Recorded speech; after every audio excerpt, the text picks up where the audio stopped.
नमस्कार, maths by D K Sharma YouTube channel पे आप लोगों का स्वागत है। आज हम लोग सेट नंबर 130 करने वाले हैं और जिन लोगों को सेट का पीडीएफ चाहिए वो टेलीग्राम चैनल को ज्वाइन कर लीजिएगा। आप लोगों को वहां पे सारा सेट का पीडीएफ मिल जाएगा। टेलीग्राम चैनल का नाम है मैथ्स बाय डीके शर्मा।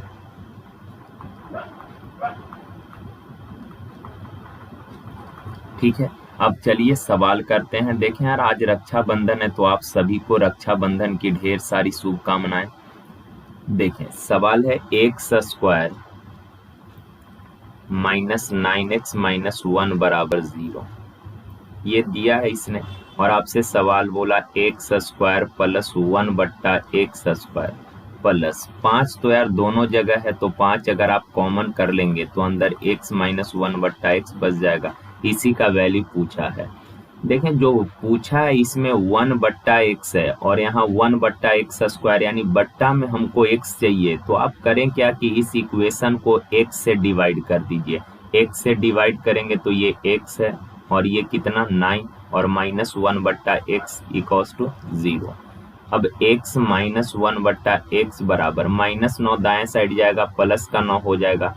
तो ये आपको पता चल गया x माइनस 1 बट्टा एक्स कितना है 9 है। अब एक चीज आप बताना, a माइनस बी का होल स्क्वायर क्या होता है। सबको पता है a square plus B square minus 2ab। Okay, तो अगर आप इसको दोनों साइड स्क्वायर कर देंगे तो ये a माइनस बी का होल स्क्वायर बन जाएगा। तो a square plus B square minus 2ab बराबर 9 का स्क्वायर कितना 81। ठीक है, अब एक से एक कैंसिल हो जाएगा। अब यार माइनस का 2 दाएं साइड जाके प्लस हो जाएगा तो माइनस 2 यहीं पे कर देते हैं। माइनस 2 दाएं साइड आके जुड़ जाएगा यानी कितना हो जाएगा 83। अब देखिए एक्स स्क्वायर प्लस 1 बट्टा एक्स स्क्वायर का तो वैल्यू है 83 प्लस 5 गुना एक्स माइनस 1 बट्टा एक्स का वैल्यू कितना है 9। तो ये 83 प्लस 9 बचे 45 कितना हो जाएगा 128। Option B. देखिए का बी के तुलना में ए 40% अधिक दक्ष है। ए जो है बी से 40% अधिक एफिशिएंट है। दक्षता यानी एफिशिएंसी होता है। तो बी का एफिशिएंसी अगर 100 है तो ए 40% ज्यादा 140 होगा। अब रेशियो लेंगे तो 2 सत्ते 14 और ये 2 बचे 10। सेकेंड कंडीशन का बी के तुलना में सी 20% कम दक्ष है। सी जो है ये बी से 20% कम दक्ष है। तो बी का एफिशिएंसी अगर 100 बी का एफिशिएंसी अगर 100 है तो सी 20% कम कितना हो जाएगा 80। रेशियो लेंगे 20 बचे 100 20 चौक 80। अब यार इसको बैलेंस करना पड़ेगा। बी दोनों जगह कॉमन है तो बी का वैल्यू तो सेम है यानी ये रेशियो ऑलरेडी बैलेंस है। तो ए बी एंड सी तीनों के एफिशिएंसी का रेशियो आ गया 7:5:4 यानी ए का एफिशिएंसी है 7 अर्थात एक दिन में 7 काम। बी का एफिशिएंसी 5 यानी बी एक दिन में 5 काम एंड सी एक दिन में 4 काम का वे तीनों किसी काम को 15 दिन में पूरा करते हैं। तीनों मिलकर एक दिन में 7 5 12 4 16 काम, एक दिन में 16 काम तो 15 दिन में टोटल इतना काम कर देता होगा। ये टोटल वर्क आ गया। अब का बी अकेले ही उस काम का 75% कितने दिनों में पूरा करेगा। ये टोटल वर्क है का इसका 75% बी कितने दिनों में करेगा। तो बी एक दिन में 5 काम करता है, इस काम को कितने दिन में करेगा। तो बी के एफिशिएंसी से डिवाइड कर दीजिए। अब अगर कैंसिल करेंगे तो 25 तिया 75 25 चौक 100 4 चौक 16 5 से 5 तिया 15 तो 4 तिया 12 12 तिया 36। Option A. ठीक है, चलिए देखिए का एक चोर 1:30 बजे चोरी करता है और 40 किलोमीटर पर आवर के चाल से भागना शुरू करता है। 1:30 बजे चोरी किया, 40 के चाल से भागना शुरू कर दिया। मालिक 50 किलोमीटर पर आवर के चाल से 2 बजे उसका पीछा करता है, वह उसे किस समय पकड़ लेगा। आप बताना, चोर 1:30 बजे चोरी करके भाग गया, ठीक है, और मालिक 2 बजे उसका पीछा करना शुरू करता है। तो आप बताइए बस मालिक को पता चलने से कितना टाइम पहले चोर भाग चुका था। तो आप बोलेंगे सर 1.5 घंटा। मालिक 2 बजे पीछा करना शुरू किया, चोर 1:30 बजे ही निकल लिया था, यानी मालिक को पता चलने से आधा घंटा पहले चोर भाग गया है। तो चोर का चाल है 40 किलोमीटर पर आवर। चोर आधा घंटा में कितना दूरी तय कर लिया होगा? तो दूरी बराबर चाल गुना समय, यानी कि 20 किलोमीटर डिस्टेंस ट्रेवल कर लिया। अब मालिक और चोर के बीच 20 किलोमीटर का फासला है। मालिक पीछा करना शुरू किया तो चोर को पकड़ने में कितना समय लगेगा? समय बराबर दूरी बट्टा चाल। सेम डायरेक्शन है तो चाल घटेगा, 50 में से 40 गया कितना? 10, यानी कि चोर को 2 घंटे में पकड़ लेगा। का कितने बजे पकड़ लेगा? 2 बजे पीछा करना शुरू किया और 2 घंटे बाद पकड़ लिया, यानी कि 4 बजे पकड़ लिया होगा। क्लियर? आसान सा सवाल था ये। देखें, ये भी सवाल आसान है, बस कैलकुलेशन थोड़ा सा गंदा है इसमें। का 13 संख्याओं का औसत 47 है। कुछ नहीं करना है, बस जैसे जैसे पढ़ते जाइएगा लिखते जाइएगा। 13 संख्या का औसत 47 है, तो 13 संख्या का योग क्या होगा? औसत गुना संख्या, यानी 47 गुना 13। ये फर्स्ट डाटा से 13 संख्या का योग आ गया। आगे कहा 3 संख्या का औसत 39, तो 3 संख्या का योग 3 गुना 39। 7 संख्या का औसत 49, तो योग 7 गुना 49। यहाँ तक कोई दिक्कत नहीं। अब कहा 11वीं संख्या 12वीं संख्या का 2 गुना है। तो यार 11वीं संख्या जो है ना, ये 12वीं संख्या का 2 गुना है। तो 12वीं संख्या अगर x है तो 11वीं संख्या 2 गुना यानी 2x होगा। आगे कहा 12वीं संख्या 13वीं संख्या से 3 कम है। कहा 12वीं संख्या जो है ये 13वीं संख्या से 3 कम है। तो इस बात को उल्टा करके तो आप बोल ही सकते हैं कि सर अगर 12वीं संख्या 13वीं से 3 कम है, यानी कि 13वीं संख्या जो है 12वीं से 3 अधिक होगा। अगर 12वीं संख्या 13वीं से 3 कम है, यानी 13वीं संख्या जो होगा ये 12वीं से 3 क्या होगा? ज्यादा हो जाएगा। क्लियर है? अब देखें यार, यहाँ पे 11वीं संख्या है 2x, 12वीं संख्या x और 13वीं संख्या x प्लस 3। तो ये 3 संख्या का योग, ये 7 संख्या का योग, 3 और 7 10 संख्या हो गया। 11वीं संख्या, ये 12वीं और ये 13वीं संख्या। तो ये सबको ऐड किए तो सेकेंड डाटा से ये टोटल 13 संख्या का योग है। ये फर्स्ट डाटा से 13 संख्या का योग है। दोनों 13 संख्या का योग है अतः आपस में बराबर। ठीक है। अब 13 7 91, 13 चौक 52 61, ये 39 तिया कितना? 3 नंबर 27, 3 तिया 9 2 11 और 49 सते कितना हो जाएगा? 343। अब इन दोनों को न्यूमेरिकल को ऐड कर लीजिए तो ये 117 प्लस 343, 7 3 10, 4 1 5 और 6, 3 और 1 4, तो 460 और ये 3 कितना? 463। अब वेरिएबल को ऐड करेंगे, 2x प्लस x कितना? 4x। तो 4x बराबर 463 दाएं साइड आके घटेगा तो ये कितना बचेगा? 8 4 148। 4 से काटिएगा तो x बराबर कितना? 4 तिया 12, 4 7 28। x का वैल्यू पता कर गए। अब आपसे सवाल बोला 11वीं और 13वीं संख्या का औसत क्या होगा? तो 11वीं संख्या तो है कितना? 37 दूना 74। 13वीं संख्या x प्लस 3 यानी 37 और 3 40 का इन दोनों का एवरेज क्या होगा? तो दोनों को जोड़कर 2 से डिवाइड कर दीजिए तो 4 7 4 11 बट्टा 2, 2 5 10, 2 7 14 यानी एवरेज 57। Option number D. देखिए का समीकरण 3x माइनस 5y बराबर 19। सेकेंड इक्वेशन दिया 3y माइनस 7x प्लस 1 बराबर 0। अरेंज करके लिख लीजिएगा तो माइनस 7x प्लस 3y, 1 को दाएं साइड लेकर जाइएगा -1 हो जाएगा। देखें यार, ये 2 लाइन का इक्वेशन दिया है का इन दोनों लाइन के प्रति छेद बिंदु इंटरसेक्शन पॉइंट P है जिसका कोऑर्डिनेट अल्फा और बीटा है। ठीक है, तो 3 अल्फा माइनस बीटा का वैल्यू आपसे पूछा। एक चीज आपको ध्यान में रखना है, जैसे ये एक लाइन है, इस लाइन का इक्वेशन है a1x plus b1y plus c1 equals to 0 और एक दूसरी लाइन इसको इंटरसेक्ट कर रही है P पॉइंट पर जिसका कोऑर्डिनेट है मान लीजिए xy और इस लाइन का इक्वेशन है a2x plus b2y plus c2 equals to 0। जब भी दो लाइन एक दूसरे को इंटरसेक्ट करेगी तो उसके इंटरसेक्शन पॉइंट का जो कोऑर्डिनेट होगा वो सिंपल तरीका है। जैसे बचपन में आप इक्वेशन को सॉल्व करके एक्स और वाई का वैल्यू निकालते थे ना, वैसे ही दोनों इक्वेशन को सॉल्व करिएगा, एक्स और वाई का जो वैल्यू आएगा वो इस पॉइंट का कोऑर्डिनेट हो जाएगा। क्लियर है ना बा? जब भी दो लाइन का इक्वेशन मालूम हो और दोनों लाइन के इंटरसेक्शन पॉइंट का अगर कोऑर्डिनेट निकालना हो तो सिंपल इक्वेशन को सॉल्व करके एक्स और वाई का वैल्यू निकाल लीजिएगा, वही आपका इंटरसेक्शन पॉइंट का कोऑर्डिनेट हो जाएगा। तो यहाँ देखें, इन दोनों इक्वेशन को अगर आप सॉल्व करेंगे तो या तो एक्स के कोफिशिएंट को सेम कर लीजिए या वाई के कोफिशिएंट को। वाई वाला थोड़ा आसान लग रहा तो वाई को ही सॉल्व कर लेते हैं। देखें, 3 से ऊपर में गुना और 5 से नीचे में गुना। अगर 3 से ऊपर में आप गुना करेंगे तो ये 3 तिया 9x माइनस 3 पचे 15y बराबर 19 तिया 57।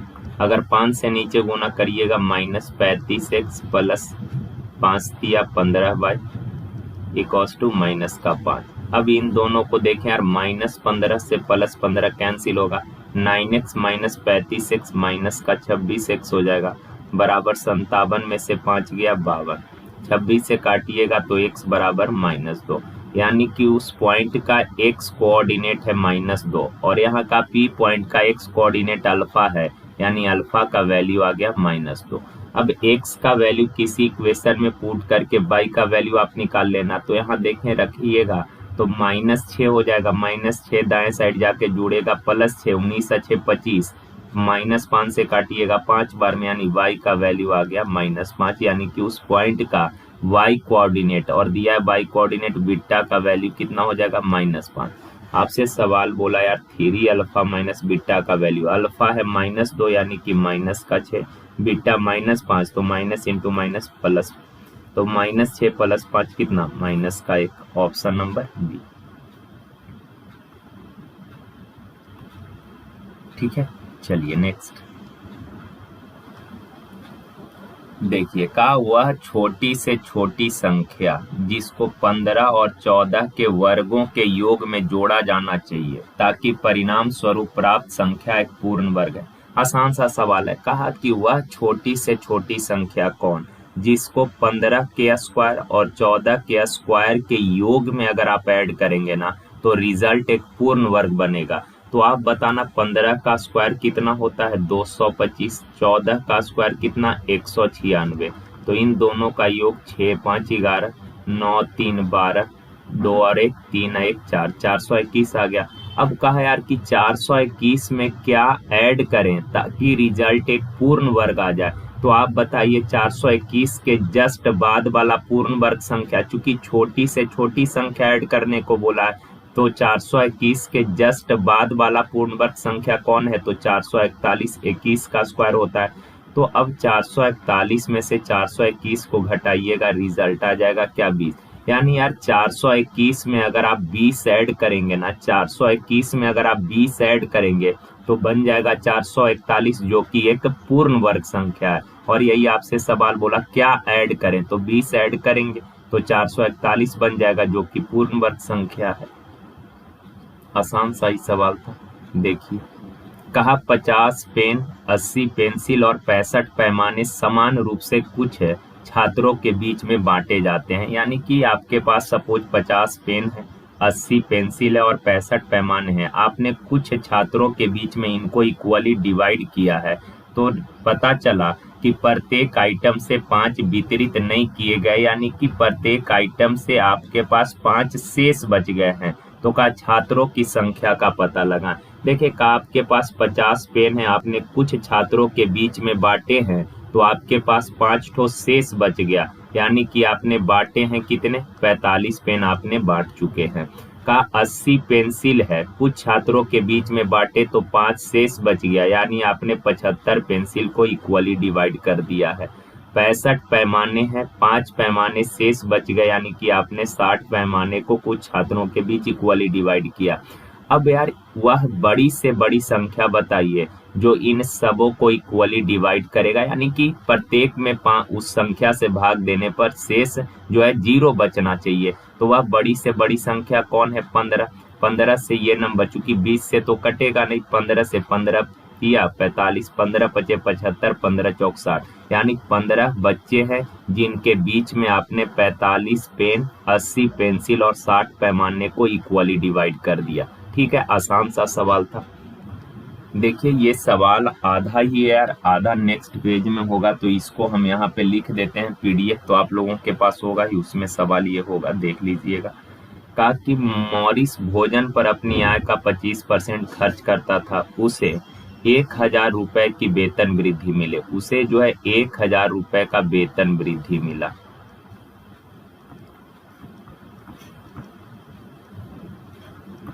यानी उसका वेतन जो है 1000 रुपए बढ़ गया, लेकिन उसने अपने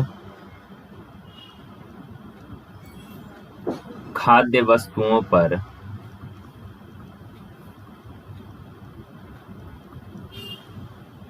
अपना खर्च नहीं बढ़ाया।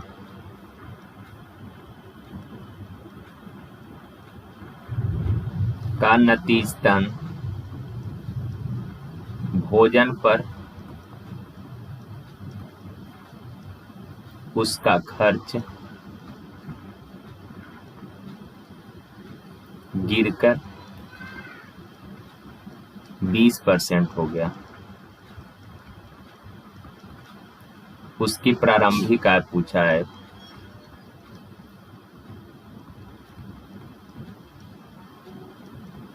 ठीक है, तो देखें, का मॉरिस अपने भोजन पर कहा पहले अपने कुल इनकम का 25% खर्च करता था, लेकिन उसका इनकम 1000 बढ़ गया, लेकिन उसने अपने खाद्य वस्तुओं पर अपना खर्च नहीं बढ़ाया। खर्च नहीं बढ़ाया कहने का मतलब पहले जितना खर्च करता था उतना ही खर्च आज भी कर रहा है। का नतीजतन भोजन पर उसका खर्च गिरकर 20%। यार अगर आपका इनकम बढ़ेगा, खर्च आपने नहीं बढ़ाया, तो खर्च का जो परसेंटेज वैल्यू है वो तो घटेगा ही। वही इसने बोला कि खाद्य वस्तुओं पर उसने अपना खर्च नहीं बढ़ाया, जिसके कारण उसका खर्च गिरकर 80% हो गया। उसकी प्रारंभिक आय ज्ञात करें। देखिए प्रारंभ में उसका इनकम था सपोज 100 रुपया, और अपने इनकम का वो खर्च करता था कितना, 25%। अब उसका इनकम 1000 बढ़ गया, तो नया इनकम हो गया x प्लस 1000, और वो अब जो है अपना खर्च कहा कि नहीं बढ़ाया, जिसके कारण उसका अब जो खर्च हो रहा है वो कितना है, 20% है। तो ये पहले का खर्च है और ये बाद का खर्च है, दोनों खर्च आपस में क्या है, इक्वल है। अब परसेंट से परसेंट कैंसिल, 5 चौक 20, 5 पचे 25, ये 5x बराबर 4x प्लस 4000। 4x इधर आके घटेगा तो x बराबर कितना, 4000 हो जाएगा। क्लियर है, तो उसका इनकम है 4000। सवाल का प्रारंभिक इनकम x का वैल्यू पूछा है 4000। ठीक है ना बात। अब देखें यार, इसको आप ऐसे भी सवाल को कर सकते थे। मान लेते हैं उसका पहले का इनकम था 100 रुपया। ओके, पहले इनकम था कितना, 100 रुपया, और अपने इनकम का वो 25% खर्च करता था। आज इनकम बढ़कर हो गया 22 रुपया, और आज अपने इनकम का 20% खर्च कर रहा है, और इसने बोला कि खर्च बढ़ा नहीं, यानी कि दोनों खर्च इक्वल है। अब बराबर के दोनों साइड परसेंट से परसेंट कैंसिल, 5 पचे 25, 5 चौक 20। वेरिएबल को दाएं साइड लेकर आइए तो x बट्टा 22 बराबर 4 बट्टा x, यानी 4 बट्टा 5। पहले उसका खर्च था 4 यूनिट, अब बढ़कर हो गया 5 यूनिट। पहले इनकम था 4 यूनिट, अब इनकम बढ़कर हो गया 5 यूनिट। तो इनकम कितना बढ़ गया, 1, पर एक्चुअल में इनकम बढ़ा है कितना, 1000।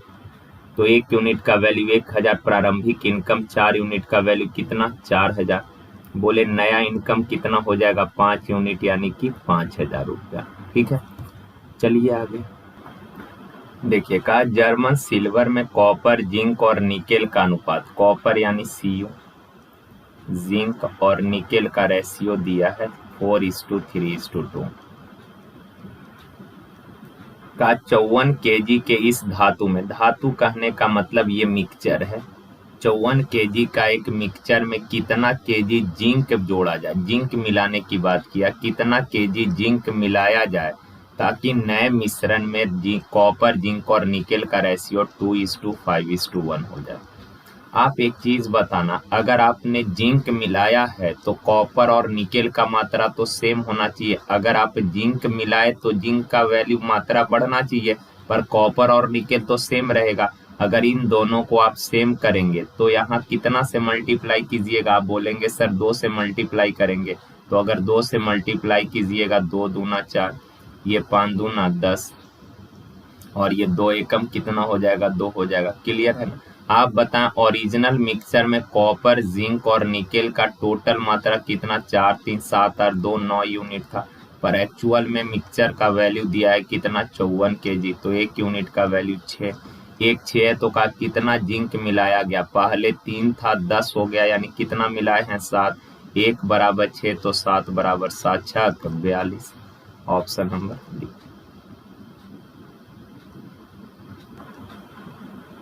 देखिए कहा ए और बी मिलकर एक काम को 15 दिन में पूरा कर सकते हैं। ए और बी काम को 15 दिन में कर देगा।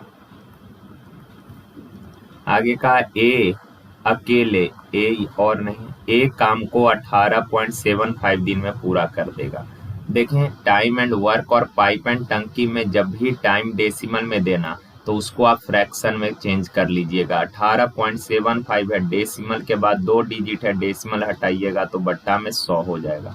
अब 25 सते 175, क्लियर है, और 25 पचे 25 से और 25 चौक 100, यानी 75 बट्टा कितना हो जाएगा? 4। अब इन दोनों का आप एलसीएम लेंगे, टोटल वर्क हो जाएगा 75, 15 पचे 75, 75 एकम तो 4 एकम 4। आगे का यार वे एक साथ काम करना शुरू करते हैं लेकिन काम पूरा होने से 12.5 दिन पहले एक काम छोड़ देता है। काम पूरा होने से 12.5 दिन पहले ये चला गया। पहले भी आपको हम बताएं, जो वर्कर काम छोड़ कर जाएगा जाने नहीं देना है, उसको बुलाइए और जितने दिन का काम छोड़ कर गया उतना काम एक्स्ट्रा कराइए। का एक काम पूरा होने से पहले 12.5 दिन पहले चला गया तो एक दिन में 4 काम, तो 12.5 दिन में कितना काम करेगा? 4 पचे 20, 12 चौक 48 और 2 50 काम, यानी ए अपने हिस्से का 50 काम छोड़ कर चला गया। तो जाने मत दीजिए, ए को बुलाइए और 50 काम एक्स्ट्रा कराइए। 75 था, 50 एक्स्ट्रा कराएंगे, कितना हो जाएगा? 125। अब बी तो पहले से था ही बेचारा अंत तक, ए भी आ गया तो अब टोटल 125 काम हो गया। तो ए और बी से कराइएगा 125 काम, कितना समय लगेगा? ए और बी दोनों मिलकर एक दिन में कितना? 5 काम, तो 125 काम करने में टोटल कितना समय लग जाएगा? 25 दिन लग जाएगा। पर सवाल जरा ध्यान से पढ़िए, कहा ए और बी ने एक साथ कितने दिनों तक काम किया? यार देखें, टोटल काम अगर साथ में करता ना, शुरू से अंत तक यदि साथ में रहता तो काम पूरा होता 25 दिन में, पर ये 12.5 दिन पहले ही भाग गया, यानी कि साथ में रहा कितने दिनों तक? तो टोटल अगर शुरू से अंत तक साथ में रहता तो टोटल काम 25 दिन में होता, पर ये 12.5 दिन पहले ही भाग गया था। तो ए ने काम किया था कै दिन? 12.5 दिन, यानी दोनों साथ में काम किया 12.5 दिन तक। Option number D. देखिए का मनी एक बैंक में 12,500 रुपए जमा किया, तो ये प्रिंसिपल दे रखा है 12,500 का साधारण ब्याज की दर से 6 वर्षों में, टाइम दिया है 6 ईयर, 15,500 हो जाता है, यानी ये अमाउंट दिया है 15,500 का ब्याज की दर। आसान सा सवाल, आप बताना 12,500 15,500 हो गया, यानी कि ब्याज मिला है कितने का? 3,000 का। और आप सबको पता है कि सर ब्याज बराबर होता है मूलधन गुना समय गुना दर बट्टा 100। परसेंटेज ब्याज भी निकाल के कर सकते हैं, पर यार एसआई का सवाल आप ऐसे ही करें, ज्यादा अच्छा रहेगा। 6 से काटिएगा 6 पचे 30, 500। 125 से काटिएगा, कितने बार में कट जाएगा यार? 4 पचे 20, 4 दूना 8 2 10, 4 1 5, 4 बार में, यानी कि रेट आ गया कितना? 4%। Option A. देखिए ये थोड़ा कैलकुलेटिव सवाल है, ग्रुप डी में पिछले बार पूछा गया था ये। का तीन संख्याओं का औसत 28 है। यदि सबसे छोटी संख्या में 7 जोड़ दिया जाए और बड़ी संख्या में से 10 घटा दिया जाए तो बीच वाला अंक समानांतर माध्य और आंकड़ों के इस नए समुच्चय का परास 20 हो जाता है। तो इन तीन संख्याओं के मूल समुच्चय की सबसे बड़ी संख्या क्या है? देखें, परास उरास जब भी दिया है, यानी परास आपको पता है मैक्सिमम माइनस मिनिमम, पहले भी बहुत सारे सवाल हम लोगों ने किया है इससे। तो देखें यार, तीन संख्या हमने मान लिया जिसमें x बड़ा, y बीच वाला है और z सबसे छोटा है। x is greater than y and y is greater than z। अब का इन तीनों का औसत 28 है, तो इन तीनों संख्या का योग क्या हो जाएगा? 28 तिया 84। ओके, अब आगे सवाल में कहा यदि छोटी संख्या में 7 जोड़ दिया जाए और सबसे बड़ी संख्या में से 10 घटा दिया जाए, सबसे छोटी संख्या z है का इसमें 7 ऐड कर दिया जाए और सबसे बड़ी संख्या में से 10 घटा दिया जाए, बड़ी संख्या में से 10 घटा दिया जाए, बीच वाला में कोई चेंज नहीं बोला, यानी कि वो एज इट इज रहेगा। का अब इन तीन डाटा का ये नया समुच्चय हो गया। का आप छोटी संख्या में 7 ऐड किए तो छोटी संख्या हो गया इतना, बड़ी संख्या में से 10 घटाए तो बड़ी संख्या हो गया इतना। अब यानी कि ये नया डाटा आ गया। अब का इनका जो माध्य है, यानी इन सब का जो एवरेज है वो बीच वाला अंक है। तो यार इन तीनों का एवरेज निकालिएगा, तीनों को जोड़कर 3 से डिवाइड करिए और इनका जो एवरेज है ना, ये बीच वाला अंक यानी क्या है? 22 है। अब अगर क्रॉस मल्टीप्लाई करेंगे तो ये हो जाएगा कितना? 3/। क्लियर यहाँ तक? अब कहा कि डेटा के इस नए आंकड़ों का परास 20 है। तो यार जो नया डेटा है आपके पास, इसमें बड़ी संख्या है कितना? x-10 और छोटी संख्या है कितना? x-7 का इसका परास यानी रेंज, रेंज होता क्या है? तो मैक्सिमम माइनस। अच्छा, इसको यार पहले सॉल्व कर लेते हैं। तो ये x 3y इधर आके घटेगा, माइनस का 2y प्लस का z बराबर 10 में से -10 प्लस 7 -3 उधर जाके क्या हो जाएगा? +3। क्लियर? अब आगे कहा डेटा के इस नए समुच्चय का परास 20 है। तो नया समुच्चय में जो बड़ी संख्या है वो है x-10, छोटी संख्या है z + 7 का इसका परास यानी मैक्सिमम माइनस मिनिमम, इसका वैल्यू है कितना? 20। अब x-10 - z ब्रैकेट हटाएंगे, अंदर का साइन चेंज हो जाएगा, बराबर 20। तो x - z बराबर -17 उधर जाके जुड़ जाएगा, कितना हो जाएगा? 37। अब ये आपके पास तीन इक्वेशन बन गया। इन्हीं तीनों के बिहाफ पे सॉल्व करके आपको बताना है बड़ी संख्या। तो जैसे मर्जी वैसे आप सॉल्व कर लीजिए। देखें यहाँ पे यार, सब एक बड़ी संख्या यानी x का वैल्यू पूछा है, तो ये इक्वेशन ओरिजिनल वाला, इसमें सारे वेरिएबल को x के फॉर्म में अरेंज कर लीजिए। तो यहाँ से आप बताना z बराबर क्या हो जाएगा? 37 इधर आके घट जाएगा, तो x - 37। थोड़ा कैलकुलेटिव है, कैलकुलेशन आपको करना पड़ेगा और इसका कोई शॉर्टकट भी नहीं होता है। अब देखें यहाँ से इस इक्वेशन को अगर आप देख पा रहे हैं तो x - 2y और प्लस z के जगह आप क्या लिख सकते हो? x - 37 बराबर कितना? 3। अब x + x 2x - 2y, 37 उधर जाके जुटेगा 40, 2 से कटेगा तो ये x - y बराबर कितना हो जाएगा? 20। तो यहाँ से y बराबर क्या? x - 20। तो x z का वैल्यू पता कर गया, x का वैल्यू पता कर गया। अब ये जो मेन वाला इक्वेशन है ना अपना, इसमें x का वैल्यू तो x एज इट इज रहेगा, y का वैल्यू आप लिख सकते हो x - 20 एंड z का वैल्यू क्या हो जाएगा? x - 37 बराबर 84। ठीक है, कैलकुलेशन करना पड़ेगा यार इतना आपको। अगर टाइम है पेपर में तभी ये सवाल को कीजिएगा, नहीं तो स्किप कर देना। ऐसे आसान सा ही सवाल है, हमको समझाना इसलिए टाइम लग रहा है। अगर आप खुद से कैलकुलेशन करेंगे ना तो काफी कम समय में बन जाएगा। x + x + x कितना हो जाएगा? 3x -20 - 37 - 57 उधर जाके जुड़ जाएगा, तो 7 4 11 8 6 14। अब x बराबर 3 चौक 12, 3 सत्ते 21, यानी बड़ी संख्या कितना है? 47, ऑप्शन ए।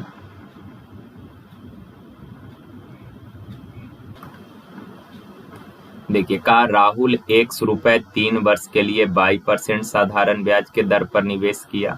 श्याम ने 12 वर्ष के लिए उसी दर यानी सेम रेट पर समान धनराशि निवेश किया। राहुल द्वारा अर्जित साधारण ब्याज का श्याम द्वारा अर्जित साधारण ब्याज से अनुपात बताना। तो देखें यार, राहुल जो है 100 रुपया, ये प्रिंसिपल दिया है, 100 रुपया 3 वर्ष के लिए 22% के दर से निवेश किया है। तो आप बताना 100 रुपए पर 22% के दर से 3 वर्ष का ब्याज क्या होगा। तो ब्याज मूलधन गुना समय गुना दर बट्टा 100 होगा। ओके। कहा कि श्याम जो है सेम अमाउंट, सेम पैसे, सेम रेट से 12 साल के लिए जमा किया, तो श्याम का ब्याज कितना मिलेगा। तो मूलधन गुना समय गुना दर बट्टा 100, और इन्हीं दोनों ब्याज का रेशियो आपसे पूछा है। 100 से 100 कैंसिल, 22 से 22 कैंसिल, 1 से 1 कैंसिल, 3 एकम 3, 3 चौक 12, 1:4, ऑप्शन बी। देखिए का 120 मीटर लंबी ट्रेन 20 मीटर पर सेकंड के वेग से गतिमान है और 130 मीटर लंबी ट्रेन 30 के वेग से विपरीत दिशा में गतिमान है। ट्रेन बी द्वारा ट्रेन ए को पार करने में कितना समय लगेगा। तो समय बराबर होता है दूरी बट्टा 4। देखें दोनों ट्रेन एक दूसरे को अगर पार करेगी तो टोटल कितना डिस्टेंस ट्रेवल करना होगा। दोनों ट्रेन को अपने अपने लंबाई का योग, यानी टोटल डिस्टेंस हो जाएगा 120 और 130 250, और बट्टा में चाल क्या होगा, अपोजिट डायरेक्शन है तो जुटेगा 20 और 30 50, कैंसिल कर दीजिएगा तो 5 सेकेंड, ऑप्शन नंबर। देखिए का एक वर्गाकार मैदान का क्षेत्रफल 31,684 वर्ग मीटर है। एक वर्गाकार मैदान है यार,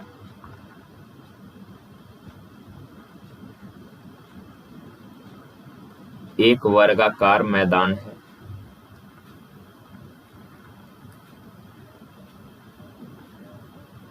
इसका एरिया दिया है 31,684। आपको पता है वर्ग का एरिया होता है भुजा स्क्वायर, पर इसने एरिया दिया है कितना, 31,684। तो वर्ग का एक भुजा क्या होगा, इसका वर्गमूल निकाल लीजिएगा तो 178। क्लियर। अब आगे कहा जिस पर जमीन से 1 मीटर 2 मीटर और 4 मीटर की ऊंचाई पर तार बांधा गया है। जैसे ये वर्गाकार मैदान है तो इस पे 1 मीटर जमीन से 1 मीटर, गाँव में देखे होइएगा खेत उत के चारों तरफ घेराबंदी लोग करता है, तो तार जो लगाता है जमीन से 1 मीटर के कहा ऊंचाई पर एक तार है, एक तार जमीन से 2 मीटर की ऊंचाई पर है, और एक तार जमीन से 3 मीटर की ऊंचाई पर, और एक जमीन से 4 मीटर की ऊंचाई पर है। का यदि प्रत्येक तार की आवश्यक लंबाई मैदान के परिधि से 5% अधिक है। कहा कि प्रत्येक तार का जो लेंथ है ना वो मैदान के परिधि से 5% अधिक है। तो यार मैदान अगर वर्गाकार है तो वर्ग का परिधि यानी कि परिमाप क्या होता है, 4 गुना भुजा, ये मैदान का परिमाप हो गया। और कहा प्रत्येक तार का लंबाई मैदान के परिमाप से 5% ज्यादा, 5% ज्यादा यानी कितना है, 105/100। ये एक तार का लंबाई इतना है। क्लियर है। और कहा टोटल कितने तार लगाए हैं आपने, टोटल 4 तार, एक जमीन से 1 मीटर की ऊंचाई पर, एक 2 मीटर की ऊंचाई पर, एक 3 मीटर और एक 4 मीटर की ऊंचाई पर। तो एक तार का लंबाई अगर इतना है तो 4 तार का लंबाई कितना होगा, 4 से मल्टीप्लाई। क्लियर है। अब यहाँ आप कैंसिल कीजिएगा तो 4 से 25 चौक 100, 5 पचे 25, 5 दूना 10, 5 एकम 5। अब तो कोई कटेगा नहीं। तो एक चीज आपको यहाँ फायदा क्या है कि आप अगर ऑप्शन देखेंगे ना यार, तो ऑप्शन में एक ही ठो ऑप्शन डेसिमल के रूप में दिया है, बाकी सब तो इंटीजर है। और आपको पता है अगर 5 से डिवाइड करेंगे कोई कट नहीं रहा, यानी रिजल्ट डेसिमल में आएगा, तो ऑप्शन नंबर डी हो जाएगा। देखिए का बेलन की त्रिज्या का अनुपात 2:3 है, रेडियस का रेशियो दिया है 2:3, का इनके हाइट का रेशियो है 5:3, का बेलन का यदि पहले बेलन का आयतन 160 घन यूनिट है तो दूसरे बेलन का आयतन क्या होगा। आप सबको पता है बेलन का वॉल्यूम होता क्या है, πr²h। अब रेशियो लिखेंगे तो कांस्टेंट को तो इग्नोर कर दीजिए, क्योंकि रेशियो में पाई से पाई दोनों जगह कैंसिल ही हो जाएगा। अब r² यानी 2 का स्क्वायर 4 पचे 20, दूसरे बेलन का रेडियस 3 है तो 3 का स्क्वायर 9, 9 तिया 27। अब यार पहला बेलन का वॉल्यूम है 20 यूनिट पर दिया है कितना, 160, तो 1 यूनिट का वैल्यू 8 का। दूसरे बेलन का आयतन यानी 27 यूनिट का वैल्यू 8 सते 56, 8 दूना 16 और 5 21, 216 घन यूनिट हो जाएगा। देखिए का 6x² plus 2kx plus k equals to 0 का कोई हल नहीं है। देखें यार इस क्वाड्रेटिक वेरिएबल का मैक्सिमम पावर 2 है, यानी ये क्वाड्रेटिक इक्वेशन है। का इसका कोई सॉल्यूशन नहीं है। देखें, जब भी कोई क्वाड्रेटिक इक्वेशन दिया है तो उसका कोई ना कोई तो सॉल्यूशन होगा। आप सॉल्व करेंगे तो एक्स का 2 वैल्यू आखिरी में आता है, माइंड में तो है ही, कोई ना कोई सॉल्यूशन होगा। अगर कोई फैक्टर नहीं बनेगा तो विवेचक वाला रूल से निकाल लेते, पर कोई ना कोई तो फैक्टर होगा। पर का इस इक्वेशन का कोई हल नहीं है, कोई हल नहीं है, यानी कि इसके हलों का संख्या अवास्तविक है, और अवास्तविक अगर है इसका मतलब B square minus 4ac is less than 0 होगा। अब यार बी का वैल्यू कितना, 2k का स्क्वायर आप करेंगे तो ये 4k स्क्वायर हो जाएगा माइनस 4, ए का वैल्यू 6 है और सी का वैल्यू क्या है, तो 4 छक 24 के इज लेस देन 0। अब यहाँ से कई बार लोग गलती क्या करता है कि 4k स्क्वायर माइनस 24 के उधर लेके चला जाएगा प्लस 24 के, एक ठो के से एक ठो के कट जाएगा और 4 छक 24 के इज लेस देन 6 हो जाएगा। पर आप एक चीज और ऑप्शन में रहेगा, ये एक ऑप्शन ऐसा होगा, दोनों सेम नहीं। और कई बार ऐसा लोग करता है, आप ध्यान रखिए, वेरिएबल का मैक्सिमम पावर अगर 2 है तो यहाँ पे रेंज जो आएगा ना ये 2 ठो आएगा। ये चीज आप ऐसे नहीं कर सकते यार। तो आपको करना क्या है, ध्यान रखिएगा, 4k अगर आप कॉमन कर लेंगे तो अंदर बच जाएगा k माइनस कितना 6 इज लेस देन 0 4k। अब देखें ये माइनस वाला टर्म दाएं साइड जाएगा और डिवाइड हो जाएगा k माइनस 6 से, तो माइनस वाला टर्म से अगर आप डिवाइड करेंगे ना तो इनइक्वालिटी का साइन चेंज हो जाएगा, ये ऐसे हो जाएगा। ओके, अब दूसरी बार आप करेंगे क्या, तो k माइनस 6, अब 4k को दाएं साइड ले जाइएगा तो 4k पॉजिटिव नंबर है, डिवाइड करने से कोई फर्क पड़ेगा नहीं, तो ये एज इट इज रहेगा। अब देखें k 4 उधर जाएगा तो 0 में 4 से डिवाइड करिएगा 0, यानी k is greater than 0। k उधर माइनस 6 उधर जाएगा तो हो जाएगा k इज लेस देन 6, यानी k का 2 ठो रेंज आ गया कि k जो है ये 0 से बड़ा है एंड 6 से क्या है, छोटा है। Option number A.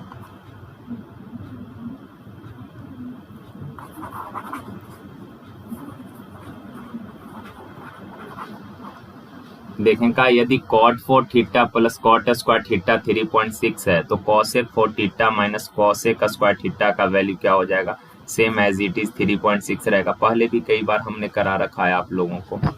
आगे देखिए का एक बंटन का माध्य 11 है और मानक विचलन 5 है, तो विचलन गुणांक का मान क्या होगा, तो विचलन गुणांक होता है मानक विचलन बट्टा माध्य गुना 100। 500 बट्टा 11 डिवाइड कीजिएगा तो मेरे ख्याल से कितना आ जाएगा आप लोग, 11 चौक 44, ओके 6 0 11 5 55, यानी कि 4.45.45। देखिए का 18 मीटर ऊंची एक मीनार से एक बड़ी इमारत के शीर्ष का उन्नयन कोण 45 डिग्री और इस इमारत के तल का अवनमन कोण 60 डिग्री है। इमारत की ऊंचाई क्या है, देखें एक मीनार है, ओके ना। अब कहा इस मीनार से एक बड़ी इमारत के शीर्ष का उन्नयन कोण, एक मीनार है जिसका हाइट दिया, ये सपोज मीनार है, इसका हाइट दिया है 18 मीटर। अब कहा इस मीनार से एक बड़ी इमारत है जिसके शीर्ष का उन्नयन कोण यानी ऊपर देखेंगे तो उन्नयन बनेगा, का ये जो उन्नयन कोण है ये 45 डिग्री है, और इस मीनार के टॉप से इस इमारत के तल का अवनमन कोण जो है ये 60 डिग्री है। ये अवनमन कोण नीचे देखेंगे तो अवनमन कोण ये 60 डिग्री है। तो का इमारत का ऊंचाई निकालना है। आप एक चीज बताना, इस ट्रायंगल को अगर आप देखें तो tan 45 क्या होता है, 1/1, यानी कि लंब भी 1 होगा और आधार भी कितना होगा, 1 होगा। अब इस वाला ट्रायंगल में 60 tan 60 √3/, चूंकि ये 90 है तो 90 के सामने ये तो कर्म हो जाएगा। अब tan 60 क्या होगा, √3/1, यानी कि 60 के सामने लंब √3 हो जाएगा और आधार कितना हो जाएगा, 1 हो जाएगा। अब यार दोनों एंगल से ये साइड तो दोनों ट्रायंगल में कॉमन है, तो दोनों एंगल से इसका वैल्यू 1 आया, यानी रेशियो ऑलरेडी अरेंज है। आप बताएं यहाँ से यहाँ हाइट अगर √3 है तो ये वाला भी कितना हो जाएगा, √3, और इस मीनार का हाइट दिया 18, यानी कि √3 बराबर है 18, तो एक का वैल्यू कितना हो जाएगा, 3 छक 18 √3 हो जाएगा। अब यार पूछा क्या है, इमारत का ऊंचाई, तो आप बताइए ये टोटल हाइट कितना है, तो √3 + 1। एक यूनिट का वैल्यू 6 √3 है, तो √3 + 1 का वैल्यू क्या होगा, 6 √3 से मल्टीप्लाई कीजिए। अब 6 √3 से दोनों में बारी बारी, तो 6 √3 गुना √3 3 हो जाएगा, तो 6 × 3 = 18, प्लस 6√3। आंसर कितना दिया, 6 कॉमन कर लिया है यार, तो 6 कॉमन कर लीजिएगा तो अंदर 3 प्लस √3, ऑप्शन नंबर बी।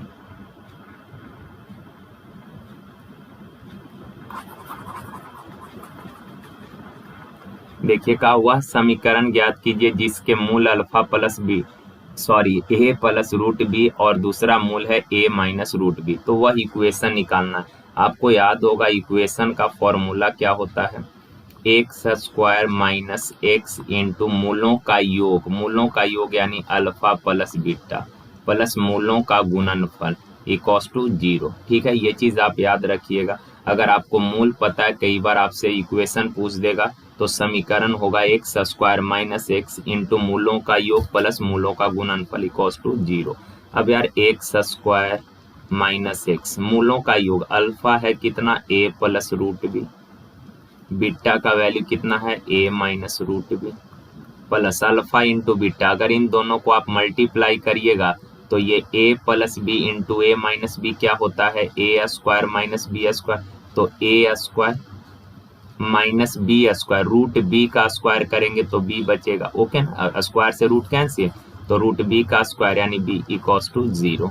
अब यार यहाँ minus root under B plus root B cancel हो जाएगा, तो X square minus A plus A 2a है तो 2ax और plus A square minus B equals to 0।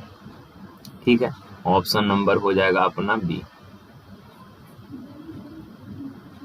देखिए का एक नल 3 घंटे में एक टैंक भर देगा। एक नल जो है टैंक को 3 घंटे में भर देगा और रिसाब इसे 5 घंटे में खाली कर देगा। 3 और 5 का एलसीएम 15, 3 पचे 15 भरने वाला है प्लस से, 5 तिया 15 खाली करने वाला है माइनस से। कहा यदि नल और रिसाब जो आधा बंद था, ध्यान से पढ़िएगा। कहा यदि नल और रिसाब जो आधा बंद था यानी आधा ही ओपन होगा, तो कहा कि अगर इनको खुला छोड़ दिया जाए तो टैंक कितने समय में भरेगा। यार देखिए नल जो है 1 घंटा में कितना भरता है, 5 लीटर भरता है और रिसाब 1 घंटा में 3 लीटर खाली करता है। लेकिन का रिसाब आधा बंद है यानी आधा ही ओपन होगा, तो अगर अपने ओरिजिनल एफिशिएंसी से खाली करे तो 1 घंटा में 3 लीटर खाली करेगा, पर ये आधा बंद है तो आधा खुला होगा। इसका मतलब कि ये 1.5 लीटर हर घंटे खाली करता होगा। समझ गए बात को। तो 5 भर रहा है और ये 1.5 खाली कर रहा है, यानी हर घंटे टैंक में पानी जा रहा है कितना, 3.5 लीटर का। टैंक कितने समय में भरेगा, तो 1 घंटा में अगर 3.5 लीटर भर रहा है तो 15 लीटर भरने में कितना समय लगेगा, 3.5 से डिवाइड करिए, डेसिमल हटेगा तो ऊपर 10 से मल्टीप्लाई। अब यार 5 सत्ते 35, 5 तिया 15, 30/7 यानी 7 चौक 28, 4 सही 2/7 घंटा। देखिए कहा रमन एक काम को 5 दिन में करेगा, जतिन उसे 7 दिन में एंड सचिन 9 दिन में। तो इन सबों का एलसीएम ले लीजिए यार, 9 सत्ते 63, 5 तिया 15, 5 छक 30 और 1 31, टोटल 315 टोटल वर्क। अब का यदि वह उसी कार्य को साथ में करते हैं जिसके लिए उन्हें 2860 रुपए दिए जाते, तो रमन का हिस्सा क्या होगा। देखें यार ये वर्क एंड वेजेज में अगर सारा वर्कर एक साथ मिलकर काम फिनिश करेगा तो जो उनका एफिशिएंसी का रेशियो होगा ना, वही उनके मजदूरी का रेशियो होगा।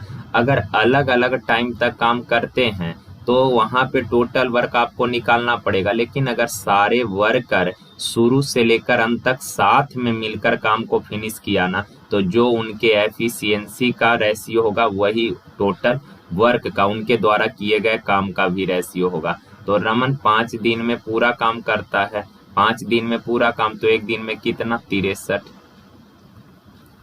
7 से डिवाइड कीजिएगा तो 45, 9 से डिवाइड कीजिएगा तो 7 पचे 35।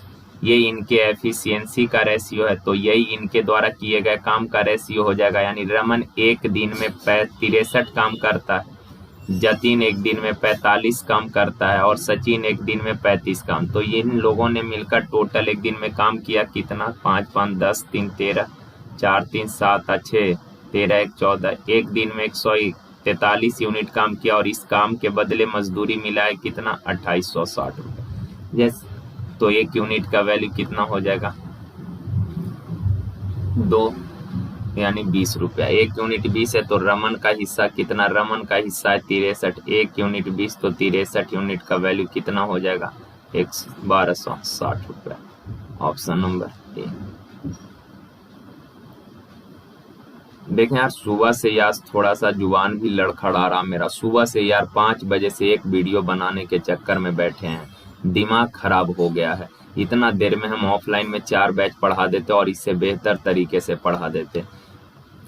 क्या होता है इसमें पता नहीं चलता। देखें यार, एक पात्र में दूध की मात्रा 200 लीटर है, जिसमें से 20 लीटर दूध निकाल लिया जाता है और उसके स्थान पर पानी मिला दिया जाता है, एवं दोबारा 20 लीटर मिश्रण निकाल लिया जाता है और उसे पानी द्वारा भर दिया जाता है।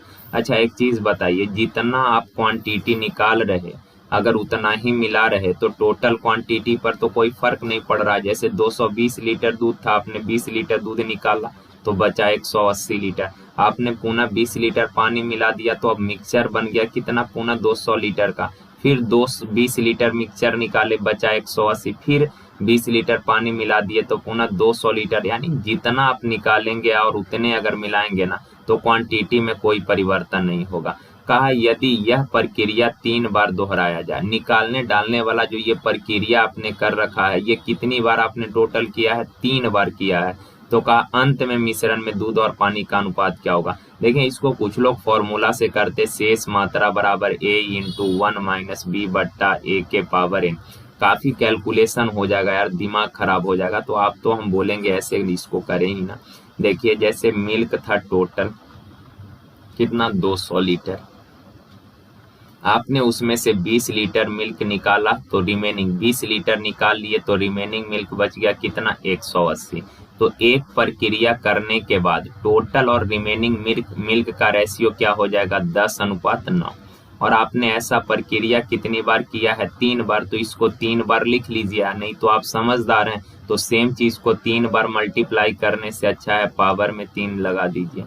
तो 10 का क्यूब 1000, 9 का क्यूब कितना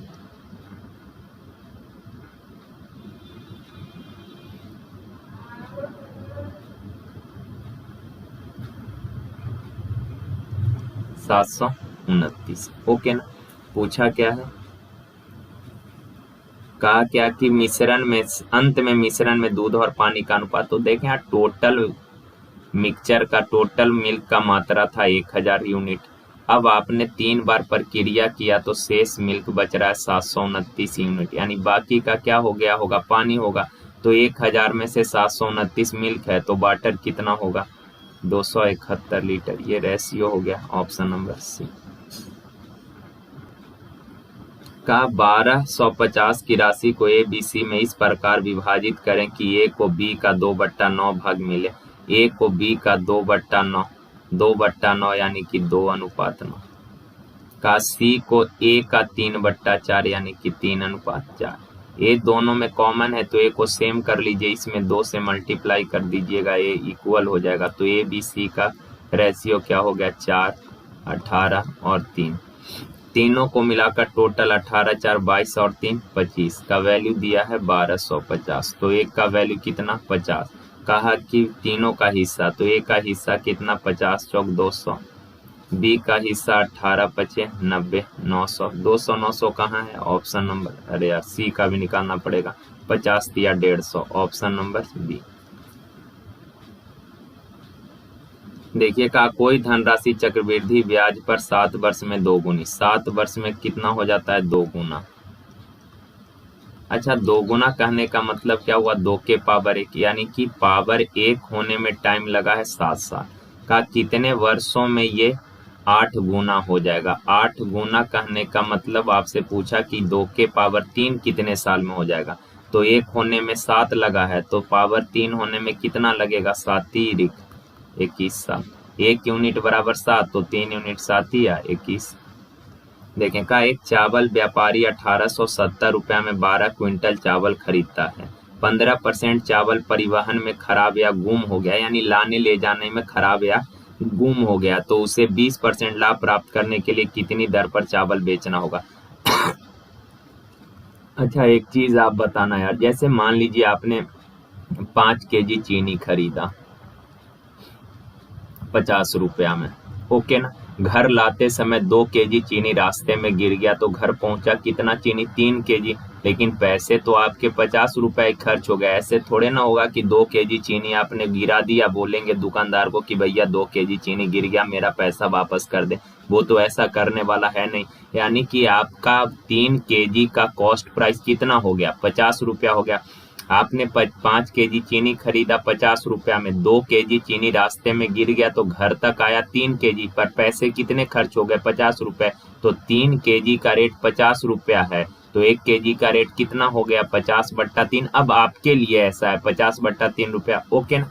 तो इस चीज को समझिए, सवाल में कहा क्या कि 1870 रुपए में 12 क्विंटल चावल खरीदा, ओके ना। 15% चावल परिवहन में खराब या गुम हो गया। तो आप बताएं यार, 1870 रुपए में आप 12 क्विंटल चावल खरीदे, ठीक है। अब का 15% चावल परिवहन में गुम हो गया, यानी कि आपके घर तक पहुंचा कितना, 12 टोटल खरीदा आपने, 15% गुम हो गया, यानी घर तक पहुंचा कितना, 85%। यानी कि ये इतना चावल का रेट है आपका 1870 रुपया। तो 1 क्विंटल का रेट कितना हो जाएगा, क्वांटिटी से डिवाइड कर दीजिए। ओहो, ऐसे समझिए, आपने 12 क्विंटल चावल खरीदा कितना में, 1870 रुपया में। अब कहा कि घर लाते समय आपका 15% चावल खराब हो गया, तो घर तक आया कितना परसेंट, 85%, ओके ना। इतना चावल घर तक आया, पर पैसे तो 1870 रुपए ही खर्च होंगे ना यार। तो 1 क्विंटल का रेट क्या हो जाएगा, क्वांटिटी से डिवाइड उधर ले जाके कर दीजिएगा, हो जाएगा 1 क्विंटल का रेट। तो इस चीज को इतना बच्चों की तरह लिखना नहीं है, सिंपल 1870 रुपए में आपने 12 क्विंटल चावल खरीदे, ये 12 क्विंटल का रेट है। तो 1 क्विंटल का रेट कितना हो जाएगा, क्वांटिटी से डिवाइड। लेकिन आपके घर तक पहुंचते पहुंचते 15% चावल खराब हो गया, यानी घर तक पहुंचा कितना, 85%। तो इतना चावल का रेट है 1870, तो 1 क्विंटल का रेट कितना, क्वांटिटी से डिवाइड कर दिए, तो ये आपका आ गया 1 क्विंटल का कॉस्ट प्राइस। अब का इसको कितना में बेचे ताकि 20% लाभ हो, तो 120/100 में बेच दीजिएगा। अब ये 100 ऊपर चला जाएगा, तो ऊपर जाएगा तो 100 से 100 ये कैंसिल हो जाएगा, ओके। 12 से काटिएगा तो ये 10 बार में कटेगा, 5 दूना 10, 5 से काटिएगा 17 पचे 85, 17 से काटिएगा तो 11 बार में, तो 11 दूना 22, यानी 220 रुपया पर क्विंटल, ऑप्शन सी। देखिए कहा वसीर का कार्य समय पर डे टाइम जो है 15% बढ़ गया। टाइम 15% बढ़ गया, 15% का फ्रैक्शन होता है 3/20, यानी एक्चुअल टाइम 20 था, 3 बढ़कर हो गया 23। उसका वेतन जो है, इनकम जो है प्रति घंटे 20% बढ़ता है, 20% 1/5, यानी पहले वेतन 5 था तो अब 1 बढ़कर हो गया कितना, 6। सवाल कहा कि दैनिक आय पर, यानी कि पर डे के इनकम पर, टोटल इनकम पर क्या परिवर्तन होगा। तो यार देखें, आप बताइए 1 घंटे काम करने का मजदूरी आपको 5 रुपए मिलता है, आपने टोटल 20 घंटे काम किया तो कितना कमा कर घर ले जाएंगे, 100 रुपए। अब वर्तमान में 1 घंटे का मजदूरी आपको 6 रुपए मिलता है, और प्रेजेंट में आप 23 घंटे काम करते हैं, तो 23 घंटे में कितने कमा कर जाएंगे, 6 तिरिक 18, 6 दूना 12, 1 13, 138 रुपए। का दैनिक आय कितना प्रतिशत बढ़ गया, पहले आप टोटल 100 रुपए कमाते थे, अब 138 रुपए कमा रहे, यानी कितना इनकम बढ़ गया, 38 रुपए बढ़ गया। किससे, 100 से ना, तो 100 पर ही तो कोई चीज परसेंट होता है, यानी कि 38%, ऑप्शन सी। देखिए ये आसान सा सवाल है, बस इसको रेशनलाइज करना है और आपको तो इसमें महारत हासिल है। बस सर्च के सवाल जब भी आप कर रहे हो तो साइन पे थोड़ा सा ध्यान रखिएगा। देखें यार, रेशनलाइज करेंगे तो ये नीचे वाला ऊपर जाएगा, जैसे बचपन से करते आए हैं ना यार। मान लीजिए इसको रेशनलाइज करने को बोले तो आप नीचे वाला के कंजुगेट से ऊपर नीचे गुना करेंगे, माइनस का कंजुगेट प्लस होता है, तो 2 + √3 से ऊपर नीचे गुना कीजिएगा तो ऊपर क्या बन जाएगा, 2 + √3 का स्क्वायर। और बट्टा में हमेशा सर्च के हर सवाल में बट्टा में a + b × a - b का फॉर्म बनेगा। क्योंकि अगर बट्टा में मान लीजिए प्लस रहता है तो आप इसके कंजुगेट यानी कि माइनस से ऊपर नीचे गुना करते, तो यहाँ पर तो हमेशा प्लस है तो माइनस से ऊपर नीचे गुना, माइनस है तो प्लस से ऊपर नीचे गुना, तो बट्टा में तो always A square minus B square का ही फॉर्म बनेगा ना यार। तो ये चीज आप ध्यान रखिएगा, सर्ट्स के हर सवाल में बट्टा में हमेशा ए स्क्वायर माइनस बी स्क्वायर होगा। तो यहाँ 2 का स्क्वायर कितना 4, माइनस √3 का स्क्वायर कितना 3, तो 4 में से 1 गया 3। तो इस तरह से आप लोग कर सकते हैं। अब हर टर्म को ऐसे करेंगे, आप बताइए कितना टाइम आपका खराब हो जाएगा। तो मेंटली कर लीजिए, ये ऊपर जाएगा तो बीच का साइन चेंज हो जाएगा, यानी 2 + √3, पहले से 2 + √3 है यानी 2 + √3 का स्क्वायर। अब बट्टा में ए स्क्वायर माइनस बी स्क्वायर, 2 का स्क्वायर 4, √3 का स्क्वायर 3, तो 4 में से 3 जाएगा, कुछ बचेगा नहीं, तो एज इट इज रहने दे इसको। सिमिलरली यहाँ क्या हो जाएगा 2 माइनस √3 का स्क्वायर, प्लस यहाँ क्या हो जाएगा √3 + 1 का स्क्वायर। ठीक है ना, पर यहाँ ध्यान रखिएगा √3 का स्क्वायर 3 और 1 का स्क्वायर 1, तो 3 में से 1 जाएगा, कितना बचेगा 2। अब यार देखें, ये a + b का होल स्क्वायर क्या होगा a square + b square + 2ab, यानी 2 का स्क्वायर 4, √3 का स्क्वायर 3, तो 4 और 3 7, + 2ab यानी 2 दूना 4 √3, plus a square + b square minus 2ab, 2 का स्क्वायर 4, √3 का स्क्वायर 3, 4 और 3 7, अब -4 √3, प्लस इसका स्क्वायर करेंगे a square + b square + 2ab, यानी √3 का स्क्वायर 3, 1 का स्क्वायर 1, तो 3 और 1 कितना 4, + 2ab यानी कि 2 √3, और बट्टा में कितना 2 हो जाएगा। क्लियर है? अब ये माइनस प्लस कैंसिल, तो 7 7 14, प्लस ध्यान रखिएगा 2 से अगर ऊपर में 2 कॉमन कर लेंगे तो 2 से कटेगा तो 2, प्लस 2 से ये 2 कट जाएगा तो √3, यानी 14 + 2 16 + √3, ऑप्शन नंबर ए। देखिए का किसी त्रिभुज की 3 भुजाएं 6, 8 और 10 सेंटीमीटर, एक ट्रायंगल है का इसके तीनों भुजाओं का लंबाई 6, 8, 10, यानी ये ट्रिपलेट है, अर्थात राइट एंगल ट्रायंगल की बात कर रहा है, तो 6, 8 और ये सबसे बड़ी भुजा 10 है। सवाल बोला यार कि सबसे बड़ी भुजा पर माध्यिका की लंबाई ज्ञात करें। का माध्यिका तो इसी वटे, ऐसा तो है नहीं कि इस वर्टेक्स से आप ऐसे माध्यिका खींच दीजिएगा या यहाँ से माध्यिका खींच दीजिएगा। सबसे बड़ी भुजा पर माध्यिका तो इसी वर्टेक्स से आप खींच सकते हैं, तो ये मीडियन है। ठीक है ना, का इस मीडियन का लेंथ क्या होगा ये आपसे पूछा है। आप एक चीज ध्यान रखिएगा कि कर्ण का, राइट एंगल में कर्ण का जो मध्य बिंदु होता है ना, ये तीनों शीर्षों से, तीनों वर्टेक्स से सेम डिस्टेंस पर होता है। कर्ण का मध्य बिंदु तीनों वर्टेक्स से सेम डिस्टेंस पर होता है। आप बोलेंगे सर ऐसा कैसे? तो जैसे यार अगर इसको सेंटर मानकर एक बाह्य वृत्त तीनों इसके शीर्षों को स्पर्श करता हुआ अगर आप खींचेंगे ना, ये हो गया बाह्य वृत्त। अब आप क्या हो गया यार,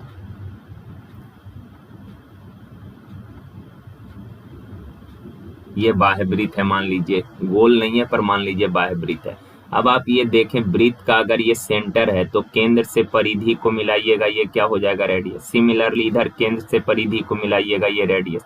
यहाँ केंद्र से परिधि को मिलाइएगा, ये रेडियस। अगर सब रेडियस है तो आपस में क्या हो जाएगा, बराबर होगा। क्लियर है बात? तो ये चीज आप ध्यान में रखिएगा कि राइट एंगल के कर्ण का जो मध्य बिंदु होता है वो तीनों शीर्षों से समान दूरी पर होता है। आप बताएं पूरा 10 है, अगर ये मीडियन है तो ये 5 हो जाएगा। ये आपने मीडियन खींचा ना तो ये मिड पॉइंट होगा, तो ये 5, ये 5, तो ये वाला भी कितना हो जाएगा 5, ऑप्शन नंबर सी। चले, थैंक यू यार, आज के लिए यहीं तक, धन्यवाद, थैंक यू।